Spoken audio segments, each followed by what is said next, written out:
Hello दोस्तों, कैसे हैं आप सभी दोस्तों। आप सभी का स्वागत है आपके अपने यूट्यूब चैनल एग्जाम डन पर। दोस्तों, मेरा नाम शोभित है। मैंने ऑलरेडी 2 पार्ट इसके अपलोड कर दिए हैं। फर्स्ट पार्ट में मैंने बताया है कि भारत के अंदर किस प्रकार से जीडीपी को कैलकुलेट किया जाता है, और सेकंड पार्ट में मैंने बताया है भारत के अंदर कैसे जो बैंकिंग सिस्टम है भारत का किस प्रकार से कार्य कर रहा है। कमर्शियल बैंक क्या होते हैं, आरआरबीज क्या होते हैं, या फिर आपके कॉर्पोरेटिव बैंक क्या होते हैं, वो सभी बातें मैंने सेकंड लेक्चर में डिस्कस कर ली हैं। आज इस लेक्चर में मैं डिस्कस करने वाला हूँ सेंट्रल बैंक के बारे में। दोस्तों, सेंट्रल बैंक क्या होते हैं और इनका फॉर्मेशन कब हुआ, या फिर भारत के अंदर किस प्रकार से सेंट्रल बैंक कार्य कर रहा है, और इसकी क्या क्या महत्व है, या फिर इसके जो जो कार्य है, वो सब बातें आज इस लेक्चर में डिस्कस करूंगा। पहले तो दोस्तों मैं बात करता हूँ इसमें कि जो दुनिया के अंदर जो सेंट्रल बैंक होते हैं वो किस किस प्रकार के होते हैं, क्योंकि जिस प्रकार से भारत के अंदर आरबीआई है, उसी प्रकार से अपना अलग अलग देश का, अपने अपने देश का, उनका भी एक सेंट्रल बैंक होता है। जैसे यूनाइटेड स्टेट ऑफ अमेरिका का सेंट्रल बैंक है फेडरल बैंक, और जापान का है बैंक ऑफ जापान, स्विट्जरलैंड का है स्विस नेशनल बैंक, वहीं कनाडा का है बैंक ऑफ कनाडा। वहीं अगर हम भारत की बात करते हैं, भारत का जो है जो दोस्तों वो रिजर्व बैंक ऑफ इंडिया है, आरबीआई है। अब दोस्तों इसकी स्थापना के बारे में बात करते हैं। अब दोस्तों इसकी जो स्थापना होती है हिल्टन यंग कमीशन के आधार पर की जाती है 1926 में।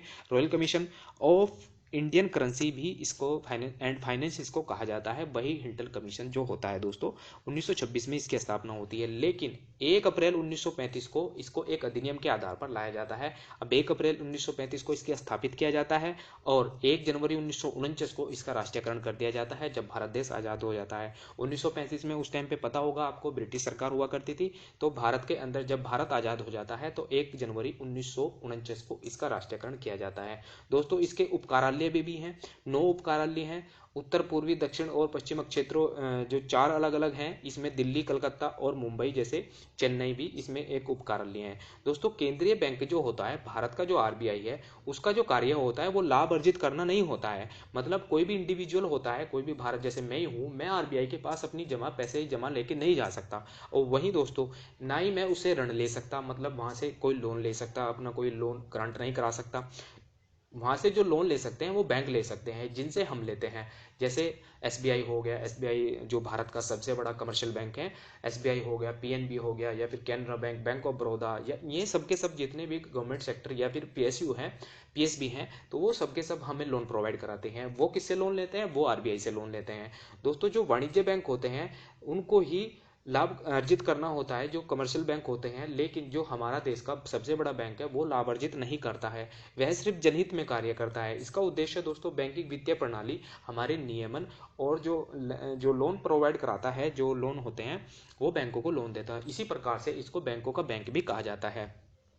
इसके फंक्शन देखें दोस्तों, इसमें जो फंक्शन है मॉनेटरी ऑथोरिटी, मतलब मॉनेटरी को ऑथोरेट करना ही इसका मेन कार्य है, और वही जो फाइनेंशियल सिस्टम है उसको रेगुलेट करना, और जो मैनेजिंग फॉरेन एक्सचेंज होता है, जैसे भारत के अंदर भी जो विदेशी मुद्रा होती है इस प्रकार से, तो उसका एक प्रणोता होता है, मतलब उसी को ये एक गवर्न करता है कि भारत के अंदर किस प्रकार का आयात निर्यात होता है, किस देश से आयात निर्यात होता है। तो वो डॉलर के, जैसे डॉलर भी भारत के अंदर रखा रहता है, और उसका जो संरक्षक होता है, संरक्षण क्या मतलब एक किस्म से उसका रखवाला मान लीजिए आप इसको, कि आरबीआई उनके रखवाली भी करता है। किसकी रखवाली करता है? जो हमारे देश के अंदर फॉरेन रिजर्व रेशियो होता है, फॉरेन एक्सचेंज रिजर्व रेशियो होता है। किस प्रकार का? कि देखेंगे आप, जो हमारे देश के अंदर डॉलर होते हैं, एसडीआर होते हैं, कोई सोना होता है, तो ये कहीं ना कहीं भारत के अंदर इसका फॉरेन एक्सचेंज रिजर्व होता है। ठीक है दोस्तों, ये बात आपको जरूर ध्यान रखनी है। अब दोस्तों detection of the fake currency, मतलब जो फेक करेंसी होती है उसको डिटेक्ट करता है।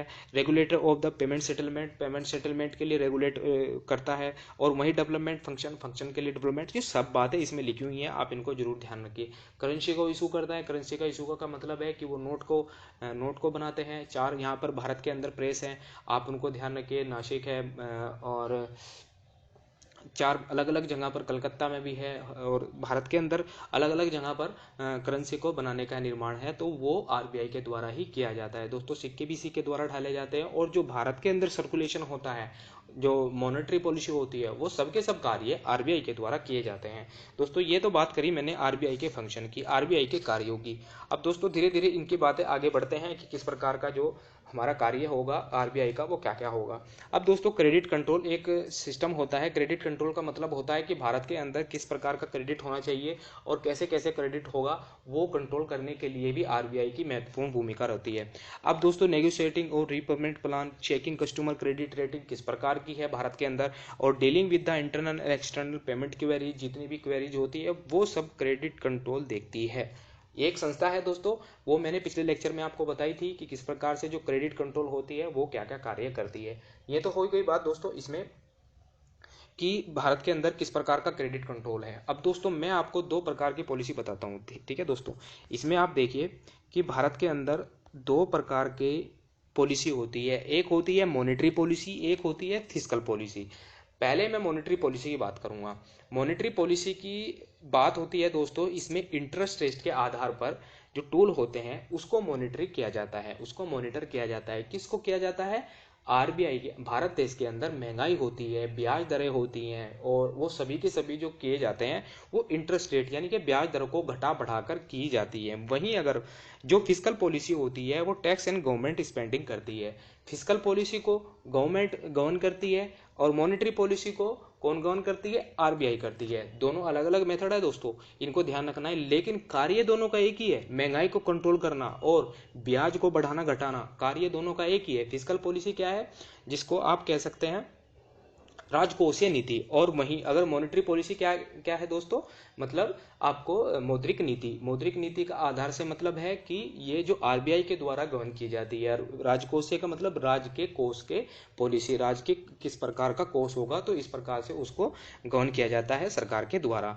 ये सब इसमें इफेक्ट लिखे हुए हैं, डिस्ट्रीब्यूशन लिखा हुआ है, एक्सचेंज रेट लिखा हुआ है, सप्लाई साइड लिखी हुई है, ये सब इसमें बातें लिखी हुई हैं। दो प्रकार की पॉलिसी होती है, मॉनेटरी पॉलिसी और फिस्कल पॉलिसी। ध्यान रखना दोस्तों, ये सब बातें मैंने आपको बता दी हैं। अब दोस्तों मैं बात करता हूँ इसमें मेन इंपॉर्टेंट हमारा जो टॉपिक है आज के टाइम में मॉनेटरी पॉलिसी। मॉनेटरी पॉलिसी की बात करता हूँ। मॉनेटरी पॉलिसी दोस्तों दो प्रकार की होती हैं। कौन कौन सी? मॉनेटरी पॉलिसी दो प्रकार की होती हैं, एक होती है एक्सपेंशनरी मॉनेटरी पॉलिसी, एक होती है कॉन्ट्रैक्शनरी मॉनेटरी पॉलिसी। एक्सपेंशनरी का मतलब है विस्तारवाद मौद्रिक नीति, और जो संकुचनशील होती है वो होती है कॉन्ट्रैक्शनरी मॉनेटरी पॉलिसी। विस्तारवादी की बात करते हैं। विस्तारवादी मौद्रिक नीति सरलता से ऋण उपलब्ध कराकर अर्थव्यवस्था में मुद्रा की आपूर्ति को बढ़ाती है, और वहीं दोस्तों ऐसी स्थिति के माध्यम से सृजित मुद्रा को चीप मनी भी कहा जाता है। विस्तारवादी मौद्रिक नीति का उपयोग उस समय किया जाता है जब अर्थव्यवस्था में मंदी के दौर से गुजर रही होती है तथा साथ ही समृद्धि का स्तर, निम्न और बेरोजगारी का स्तर भी उच्च रहता है। उदाहरण के लिए 2008 और 9 के अंदर आपने मंदी देखी होगी, भारत क्या पूरी दुनिया के अंदर मंदी आई थी, तो इसी का फिर एक किस्म से विस्तार किया गया, मॉनेटरी पॉलिसी को विस्तार किया गया। विस्तार का मतलब है मार्केट के अंदर पैसे को बढ़ाया गया, तो वहां से क्या हुआ दोस्तों, महंगाई और जो मंदी होती है उसको एक बैलेंस किया गया। इस आधार पर ही मॉनेटरी पॉलिसी लाई जाती है। दोस्तों दो प्रकार की मैंने आपको मॉनेटरी पॉलिसी बताई, एक्सपेंशनरी मॉनेटरी पॉलिसी और कॉन्ट्रैक्शनरी मॉनेटरी पॉलिसी। इनको ध्यान रखना है दोस्तों। अब जो मॉनेटरी पॉलिसी होती है वो दो टूल्स के आधार पर भी इनको बांटा गया है। टूल्स का मतलब है कि टूल्स की क्वालिटेटिव एक टूल्स होते हैं, एक क्वांटिटेटिव टूल्स होते हैं। क्वांटिटेटिव टूल्स का हमारा आज फोकस रहेगा पूरे के पूरे लेक्चर में, ठीक है दोस्तों, कि हमारा सीआरआर क्या होती है और एसएलआर क्या होती है।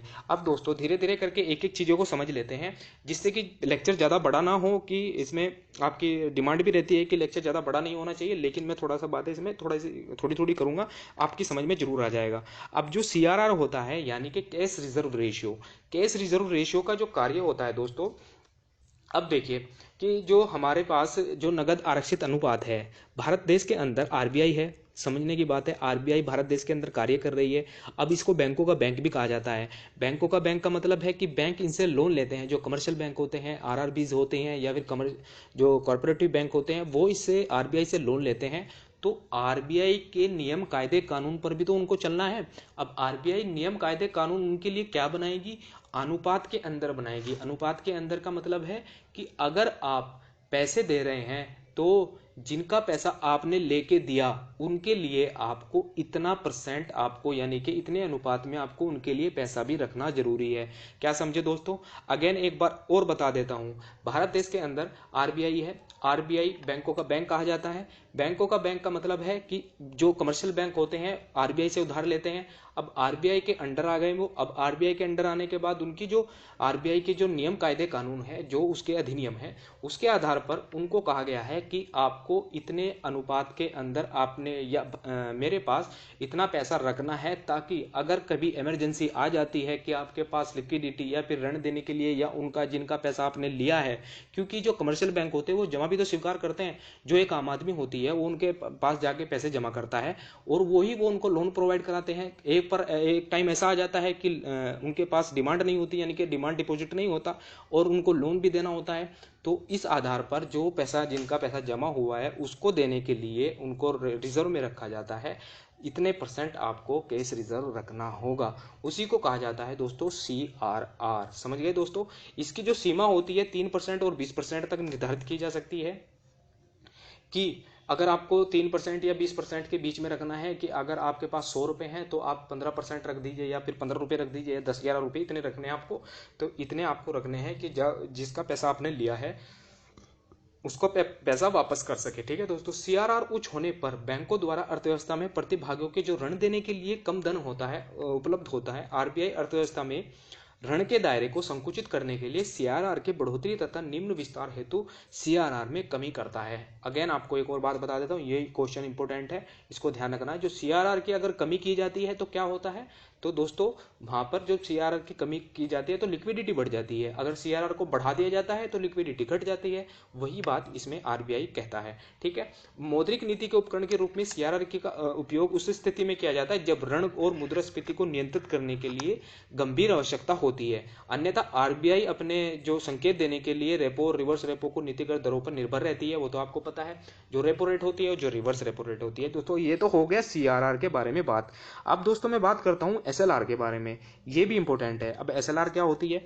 मैंने आपको क्या बताया, CRR आरबीआई के पास पैसे जमा होते हैं। SLR अपने खुद के बैंक जो होते हैं वो अपने खुद के पास इतने पैसे जमा रखेगा कि कहीं पर अगर कोई प्रॉब्लम होती है तो उसके आधार पर उसको पैसा प्रोवाइड कराया जा सके। दोस्तों ये सारे के सारे नियम हैं, किसके? आरबीआई के नियम है। अगर आपको बैंक खोलनी है तो आपको इतना पैसा मेरे पास रखना पड़ेगा और इतना पैसा खुद के पास रखना पड़ेगा। तो ये इसी आधार पर इसको कहा जाता है SLR और CRR। स्टैट्यूटरी लिक्विडिटी रेशियो तरलता अनुपात अभिप्राय वाणिज्य बैंकों के तरल परिसंपत्तियों से है, जो उन्हें अपनी कुल जमाओं के एक न्यूनतम प्रतिशत के रूप में दैनिक आधार पर अपने पास रखना आवश्यक है। तरल परिसंपत्तियों में जो शामिल होती है जैसे नगद है, स्वर्ण है, जो अनुमोदित प्रतिभूतियां हैं जिसे सिक्योरिटी भी कहा जाता है। वाणिज्य बैंक सामान्य रूप से इस धन का उपयोग प्रतिभूतियों के क्रय के रूप में कर सकते हैं। इस प्रकार जो सर्वाधिक तरलता अनुपात है या सामयिक तरल या स्टैट्यूटरी लिक्विडिटी रेशियो है, बैंकिंग प्रणाली के जो अतिरिक्त नकदी है उसको सहजतापूर्वक निकाल देते हैं तथा दूसरी ओर सरकार के लिए राजस्व जुटाने में ये उपयोगी होते हैं। तो दोस्तों ये है स्टैट्यूटरी लिक्विडिटी रेशियो यानी कि सामयिक तरलता अनुपात। दोनों चीजें हो गई, जो CRR है और SLR है। ठीक है दोस्तों? CRR तो मैंने आपको बताया कि जो आरबीआई होता है उसके पास पैसे रखने होते हैं। SLR जो बैंक होती है वो खुद के पास पैसे रखते हैं। अब जो मैं बात करूंगा दोस्तों रेपो रेट के बारे में। रेपो रेट क्या होती है? पहले बैंक दर को समझ लेते हैं। बैंक रेट क्या होती है? बैंक रेट पहले दोस्तों वो होती है जो हमारे देश के अंदर जिस प्रकार का जो दीर्घ अवधि के लिए लोन प्रोवाइड कराते हैं। कौन कराता है? आरबीआई कराती है। हाँ, आरबीआई कराती है कमर्शियल बैंकों को दीर्घ अवधि के लिए। और दोस्तों जो इसकी डिस्काउंट में बढ़ोतरी होती है, देख लेते हैं इसमें क्या होता है। जो बैंक रेट होती है दोस्तों, bank rate is a rate which the Reserve Bank of India provide the loan to commercial bank without keeping any security. किसी भी कोई भी सिक्योरिटी की जरूरत नहीं है, आप आरबीआई से लोन ले सकते हैं। किस रेट पर? बैंक रेट पर। ठीक है? There is no agreement on purchases repurchases that will be drawn up on the agree upon without no collateral as well as. तो दोस्तों कोलेटरल की भी कोई जरूरत नहीं होती है बैंक रेट के आधार पर। अब रिवर्स रेपो रेट और रेपो रेट में इसमें सारी चीजों की जरूरत पड़ेगी। इसमें कोई जरूरत नहीं होती है लेकिन इसमें जरूरत पड़ेगी। अब मैं दोस्तों इसमें बात करता हूं, इसमें जो रेपो रेट होती है, रेपो रेट मोस्ट इंपॉर्टेंट है। रेपो रेट और जो रिवर्स रेपो रेट है, रेपो रेट का क्या मतलब है दोस्तों, वह दर जिस पर वाणिज्य बैंक यानी कि कमर्शियल बैंक आरबीआई से अल्पकालिक उधार लेते हैं। बैंक रेट पर कौन से हैं, दीर्घकालिक, मतलब लंबे समय के लिए उधार लेते हैं, किससे, आरबीआई से। और रेपो रेट क्या है दोस्तों, रेपो रेट जो आरबीआई से जो कमर्शियल बैंक है वो कम अवधि के लिए, मतलब लॉन्ग टर्म, शॉर्ट टर्म के लिए पैसे उधार लेते हैं वाणिज्य बैंकों के पास, कमर्शियल बैंकों के पास, जब ऋण की मांग तथा ऋण प्रदान करने हेतु उनके पास कोई तत्काल जो धन होता है या फिर पैसे होते हैं उनके पास असंगति नहीं होती है, मतलब पैसे नहीं होते हैं, तो उसे परिपूर्ण करने के लिए आरबीआई से वो धन उधार लेते हैं। किससे उधार लेते हैं, आरबीआई से ऋण उधार लेते हैं। और किस रेट पर लेते हैं, रेपो रेट पर। रेपो रेट हमेशा ज्यादा होती है रिवर्स रेपो रेट से, ये बात आपको जरूर ध्यान रखनी है, ये क्वेश्चन पूछा जाता है। अब रिवर्स रेपो रेट की बात करते हैं। रिवर्स रेपो रेट क्या होती है दोस्तों, रिवर्स रेपो रेट वह दर होती है जिस पर केंद्रीय बैंक बाजार से उधार लेता है। मतलब बाजार कौन हो गया, बैंक हो गए, क्योंकि वो मार्केट में तो नहीं जाएगा, वो बैंक में कौन से जाएगा, जैसे कमर्शियल बैंक हो गए कि भाई आप मुझे पैसा दो क्योंकि मार्केट में सबसे ज्यादा पैसा है, इस पर मैं आपको ब्याज दूंगा अगर आप मेरे पास जमा करते हो पैसा। जैसा कोई साहूकार हो गया, आप एक आरबीआई को एज ए साहूकार मान लीजिए कि उनके पास उसको पैसे की जरूरत है कि भाई मुझे पैसा जरूर दे दीजिए क्योंकि मार्केट के अंदर पैसा सबसे ज्यादा है, तो वो बैंकों को कहता है कि मुझे आप पैसा दे दीजिए, मैं आपको रिवर्स रेपो रेट है उसके बदले, उसको कहा जाता है दोस्तों reverse repo rate. Reverse repo rate और रेपो रेट दोनों में अंतर समझ में आ गया, इनको ध्यान रखना है। और दोस्तों सबसे बड़ी बात इनकी यही है। अब दोस्तों इनको आप देखिए, रेपो रेट और रिवर्स रेपो रेट, मैंने जो मीनिंग होता है, repo rate is the rate of at which the central bank of India grant loan to commercial bank for a short period against government security. Reverse repo rate is the rate at which the commercial bank grant loan to the central bank of India. अब purpose क्या होता है, इनको fulfil होती है deficiency of fund की, क्योंकि fund की तो जरूरत होती है तभी तो जाके एक डिफिशियंसी के आधार पर तो उनको लोन प्रोवाइड कराया जाता है। To ensure liquidity in the economy, rate क्या होती है, हाई होती है रेपो रेट की, कंपिटेटिवली इससे कम होती है। कंट्रोल क्या होता है दोस्तों, इन्फ्लेशन होता है इससे, और इससे क्या होता है, मनी सप्लाई होती है इकोनॉमी के अंदर, ठीक है। और चार्ज क्या होता है, रिपर्चेज होता है अग्रीमेंट, और इसका रिवर्स होता है रिपर्चेज एग्रीमेंट। तो ये बातें हैं रेपो रेट की और रिवर्स रेपो रेट की, ठीक है दोस्तों। इसमें लिमिटेशन के बारे में भी थोड़ा सा जान लीजिए कि लिमिटेशन क्या होती है, क्योंकि लिमिटेशन भी तो मॉनेटरी पॉलिसी की तो होनी चाहिए ना। मैंने आपको क्या बताया था, मॉनेटरी पॉलिसी और फिस्कल पॉलिसी में अंतर बताया था। फिस्कल पॉलिसी राजकोषीय होती है और जो मॉनेटरी पॉलिसी होती है वो आरबीआई के द्वारा गवर्न की जाती है, फिस्कल पॉलिसी सरकार के द्वारा गवर्न की जाती है। इसके लिए आपको लिमिटेशन की भी जानना जरूरी है कि जो लिमिटेशन क्या क्या होती है, ध्यान रख लीजिए दोस्तों। अब दोस्तों एमएसएफ की बात करता हूं। एमएसएफ क्या होता है, एमएसएफ भी एक कहीं ना कहीं बहुत ज्यादा इंपॉर्टेंट टॉपिक है आपके लिए, कि जो एमएसएफ होता है, एमएसएफ के लिए क्या इंपॉर्टेंट है, ठीक है दोस्तों। क्योंकि एमएसएफ के लिए अगर आप पढ़ेंगे कि एमएसएफ क्या होती है, इससे आपको मार्जिनल स्टैंडिंग फैसिलिटी उस दर को कहा जाता है जिस पर जो अनुसूचित बैंक होते हैं एक ओवरनाइट के लिए एक दिवसीय उधार ले सकते हैं। ये सब के सब जो कार्य चल रहा है ना दोस्तों, ये सिर्फ बैंक रेट का चल रहा है, ये उधार का चल रहा है, ये दर का चल रहा है। मैंने आपको repo rate, reverse repo rate, bank दर, सीआरआर, एसएलआर बताया, उसमें मैंने आपको एक और बात बता रहा हूँ, एमएसएफ। एमएसएफ भी एक किस्म से दर है, बैंक भी एक दर है, बैंक दर भी एक दर है। तो दोस्तों ये सब बातें हैं, इनको ध्यान रखिए।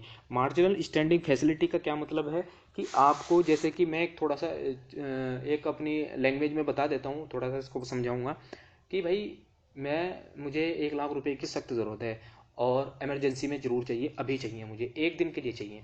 तो जो साहूकार होगा, जो मैं इसके पास जाऊंगा, भाई मुझे 1 लाख रुपए की ज़रूरत है तो आप मुझे दे दीजिए, तो वो अपनी मनमानी तरीके से मेरी इमरजेंसी का फ़ायदा उठाएगा, मेरी मजबूरी का फ़ायदा उठाएगा कि भाई मैं तुझे इतने परसेंट ज़्यादा पर दूंगा अगर मुझे एकदम से पैसे चाहिए, तो ठीक है। तो वो इसी आधार पर आरबीआई भी करती है। आरबीआई एक दिन के आधार पर जो पैसे प्रोवाइड कराती है उसको मार्जिनल स्टैंडिंग फैसिलिटी कहा जाता है।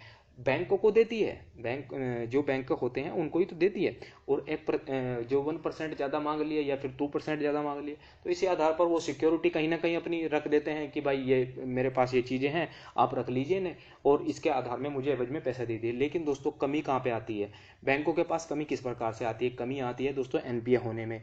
जब उनका पैसा एनपीए हो जाता है, जब उनका पैसा वापस नहीं आता है बैंकों का, कमर्शियल बैंकों का, तो आरबीआई से वो इस प्रकार के कार्य करते हैं, इस प्रकार के नीति निर्माण करते हैं, इस प्रकार के वो, जैसे जैसे आप देखेंगे कि कि उनको बैंक रेट पर पैसे लेने हैं और फिर एमएसएफ के रेट पर पैसे लेने हैं। बेस रेट पर उनको पहले ही पैसा मिला होता है, क्योंकि बेस रेट इतना ज़्यादा नहीं होता है। बेस रेट तो लंबी अवधि के लिए लेके रखते हैं, लेकिन वो जो शॉर्ट टर्म के लिए लेते हैं ना, वो एमएसएफ के आधार पर लेते हैं। एमएसएफ की बातें समझ में आ गई दोस्तों, आपको ध्यान रखनी है एमएसएफ क्या होता है, ये सब बातें मैंने आपको बता दी हैं। अब दोस्तों एमएसएफ हो गया, एमसीएलआर की बात करते हैं। पहले बेस रेट की बात कर लेते हैं कि बेस रेट क्या होता है। बेस रेट दोस्तों वो चीज़ होती है कि भाई मुझे इतनी दर से नीचे कोई भी लोन नहीं देना है आपको, आप जाइए। तो ये होती है बेस रेट की। बेस रेट होता है दोस्तों कि जो बैंकों के द्वारा जो सेट किए जाती है कि भाई इतने परसेंट, 10% या 9% के आधार पर ही आपको मैं लोन दूंगा, इससे नीचे बिल्कुल नहीं दूंगा, वो होता है बेस यानी कि आधार दर। अब एमसीएलआर क्या होता है? एमसीएलआर होता है दोस्तों, एमसीएलआर की पहले फुल फॉर्म देख लीजिए, marginal cost of funds base lending rate, MCLR. Fund की सीमांत लागत आधारित उधारी दर एक बैंक की उस न्यूनतम ब्याज दर को संदर्भित करती है जिससे कम दर पर आरबीआई द्वारा जो कुछ प्रकरणों को मतलब कुछ चीजों को छोड़कर बैंक उधार नहीं दे सकती। यह बैंक के लिए एक आंतरिक मापदंड का संदर्भित करती है। अब दोस्तों जो एमसीएलआर होती है उस पद्धति का वर्णन करती है जिसके द्वारा एक बैंक ऋण के लिए न्यूनतम ब्याज दर पर निर्धारित करता है। यह निर्धारण उधार लेने वालों के लिए ₹1 की व्यवस्था करने हेतु ही सीमांत लागत व आंतरिक लागत आती है। ये ध्यान रखनी है दोस्तों, इसको कहा जाता है एमसीएलआर। अब एमसीएलआर के लाने के कारण क्या थे, उनको ध्यान रखिए। फंड की जो सीमांत लागत होती है, मतलब मार्जिनल लागत होती है, आधारित दरें होती हैं, नीति दरों में जो बदलाव होता है प्रत्येक के लिए संवेदनशील होती है। और एमसीएलआर प्रणाली के अंदर जो होता है अलग अलग बैंक दर होती हैं और न्यूनतम दर की गणना के लिए अलग अलग पद्धति का अनुसरण कर रहे होते हैं, उसको ही एमसीएलआर कहा जाता है। एमसीएलआर के लक्ष्य क्या होते हैं? बैंकों की उधारी दरों में नीति दरों के संचरण में सुधार लाना, पारदर्शिता लाना, आर्थिक विकास में योगदान बढ़ाने में सक्षम बनाना। तो बैंकों को आर्थिक प्रतिस्पर्धा बनाने के लिए इसका ही एमसीएलआर का लक्ष्य होता है। ये बात मैंने आपको बता दी है। अब दोस्तों एमसीएलआर की बातें ये ऑलरेडी मैंने आपको बता दे दी हैं। अब मैं बात करता हूँ, मोस्ट इंपोर्टेंट टॉपिक है आपके लिहाज से, मॉनेटरी पॉलिसी के बारे में। मॉनेटरी पॉलिसी क्या होती है, फिजिकल पॉलिसी क्या होती है, ये बातें मैंने बता दी। मैंने आपको बेस रेट बता दिया, मैंने आपको बता दिया जो रिवर्स रेपो रेट है, एसएलआर है, सीआरआर है, और रिवर्स रेपो रेट क्या है, या फिर एमसीएलआर क्या है, एमएसएफ क्या है, वो सब बातें मैंने आपको बता दी है। अब मैं बात करता हूँ दोस्तों, जो इस लेक्चर का जो डिपेंड है, मतलब जो इस लेक्चर का सबसे की पॉइंट है, वो ध्यान रखिए। ये है दोस्तों उर्जित पटेल की कमेटी, मतलब उर्जित पटेल की जो कमेटी आई थी मॉनेटरी पॉलिसी को बनाने के लिए, वो मोस्ट इंपोर्टेंट है। इसकी क्या रिकमेंडेशन थी दोस्तों? जनवरी 2014 में आरबीआई के जो तत्कालीन जो गवर्नर उस टाइम पे हुआ करते थे, कौन थे दोस्तों? उप गवर्नर हुआ करते थे उर्जित पटेल। उनके अध्यक्षता में एक कमेटी लाई जाती है जिसको उर्जित पटेल कमेटी कहा जाता है। इसकी अनुशंसा पर आरबीआई के प्राथमिक दौर पर जो अर्थव्यवस्था होती है मुद्रास्फीति को नियंत्रित करने के लिए केंद्रित होने चाहिए। अब दोस्तों मुद्रास्फीति का लक्ष्य किस प्रकार का रखा गया इनके द्वारा? +-2, यानी कि आपके 6 से और 4 के बीच में आपकी वो होनी चाहिए। क्या होनी चाहिए दोस्तों? महंगाई होनी चाहिए। इसी को कंट्रोल करने के लिए मॉनेटरी पॉलिसी लाई जाती है। यही घटनाक्रम दोस्तों मोस्ट इंपोर्टेंट है, आज तक भी यूज किया जा रहा है। और दोस्तों सबसे बड़ी बात इसमें, जो इस मुद्रास्फीति का लक्ष्य औपचारिक रूप से बनाए हेतु 12 से 8% के और 24 महीने के लिए 6% का लक्ष्य रखने की अनुशंसा की गई थी। और दोस्तों सबसे बड़ी बात, इस मौद्रिक जो नीति का जो निर्णय लिया जाएगा वो एक किस्म से उसके आधार पर, बहुमत के आधार पर लिया जाएगा। ठीक है, यह बात आपको जरूर ध्यान रखनी है। अब दोस्तों इसका थोड़ा सा इतिहास भी तो देख लेते हैं, क्योंकि इतिहास भी तो लाया गया था इसका। थोड़ा सा इतिहास किस प्रकार का है? इतिहास है दोस्तों, जब जो एमपीसी गठित की गई थी उसका इतिहास कुछ नया नहीं है। 2002 में वी.वाई. रेड्डी की समिति लाई गई थी। एमपीसी के गठन की अनुशंसा उसने भी की थी। 2006 में तारापुर समिति आई थी, 2007 में पारसी मिस्त्री समिति आई थी, 2009 में रघुराम समिति आई थी। तो 2013 में जो उर्जित पटेल 2014 में आई थी उर्जित पटेल कमेटी, उसने ये रिकमेंडेशन दी थी। अब एमपीसी की जो संरचना है उसको भी ध्यान रख लेते हैं। एमपीसी की जो संरचना है, मॉनेटरी पॉलिसी कमेटी की जो संरचना है, उसको ध्यान रखना बहुत जरूरी है। इसके 6 सदस्य होते हैं। आरबीआई का जो गवर्नर होता है वो उसका हेड होता है, और वहीं जो डिप्टी गवर्नर होते हैं उसके जो प्रभारी होते हैं, और जो एक और अधिकारी होता है। इसके 3 हो गए, और 3 हो गए दोस्तों सरकार के, मतलब सरकार के जो 3 नामांकित होते हैं वो उनके आधार पर इसका स्ट्रक्चर बनता है। अब दोस्तों जो कैबिनेट सचिव होता है इसका अध्यक्ष होता है आरबीआई के गवर्नर, वित्त मंत्रालय के आर्थिक मामलों के विभाग का सचिव होता है, केंद्र सरकार द्वारा मनोनीत अर्थशास्त्री होते हैं, वो सब बातें हैं इसमें। अब कार्यों की बात करते हैं। आरबीआई के जो कार्य होते हैं, एमपीसी के जो कार्य होते हैं, आरबीआई की मध्य अवधि 4 से 2% के मानक विचलन के साथ मुद्रास्फीति के लक्ष्य की सीमांत करने के लिए उत्तरदायी होगी और केंद्र सरकार आरबीआई के परामर्श करके प्रत्येक 5 वर्ष के एक बार उपभोक्ता मूल्य सूचकांक के संदर्भ में मुद्रास्फीति का लक्ष्य निर्धारित करेगी और निर्दिष्ट मुद्रास्फीति होगी जो लक्ष्य तक पहुंचने के विफल रहने पर आरबीआई को केंद्र सरकार को एक प्रतिवेदन के माध्यम से स्पष्टीकरण देना होगा। ये आरबीआई के अंदर मॉनेटरी पॉलिसी की कार्य है। आरबीआई के लिए प्रत्येक 6 महीने में मौद्रिक नीति रिपोर्ट प्रकाशित करनी होगी और 3 महीने के अंदर इसकी बैठक की जाएगी। और दोस्तों इसका जो निर्णय होगा वो बहुमत के आधार पर होगा। अगर बहुमत बराबर हो जाता है तो जो इसकी जो कास्टिंग वोट होगा वो होगा आरबीआई के गवर्नर का, वो उसको मतलब क्या करता है वो उसको देखेगा। ठीक है, समिति का जो निर्णय होगा वो आरबीआई के लिए मैंडेटरी होगा, बाध्यकारी होगा। ये बात आपको जरूर ध्यान रखनी है दोस्तों। ये है बातें किसकी, मॉनेटरी पॉलिसी कमेटी की। Monetary policy committee most important topic है आपकी परीक्षा के लिहाज से। उसके रिकमेंडेशन इंपोर्टेंट है, किस प्रकार से लाई गई, क्यों लाई गई और क्या क्या इसका इतिहास है, वो सब बातें इसमें मैंने आपको डिस्कस कर ली हैं। अब दोस्तों ये जो मैंने आपको लास्ट में बताया था ना, जो शुरू में बताया था मॉनेटरी पॉलिसी क्या होती है, फिस्कल पॉलिसी क्या होती है, फिस्कल पॉलिसी के बारे में मैं आपको अगले लेक्चर में बताऊंगा और जो मॉनेटरी पॉलिसी है वो आज इसके लेक्चर में मैंने डिस्कस कर ली है। Supply side limited impact politics क्या होती है, monetary policy set by the independent central bank, liquidity trap क्या होता है, ये सब बातें मैंने आपको सब डिस्कस कर ली हैं। दोस्तों जैसे मैंने आपको इस लेक्चर में बताया है, आप मुझे कमेंट बॉक्स में बताइए कि लेक्चर में क्या कमी है, थोड़ी बहुत इसमें मुझे आप जरूर बताइएगा। ठीक है दोस्तों, अगर आपको कमी लगती है तो मुझे करेक्ट जरूर करिए, मुझे आप कमेंट बॉक्स में बता सकते हैं। दोस्तों जितनी भी आपको मैंने इसमें बातें बताई हैं, आशा करता हूँ आपको ये सब चीज़ें समझ में आई होगी।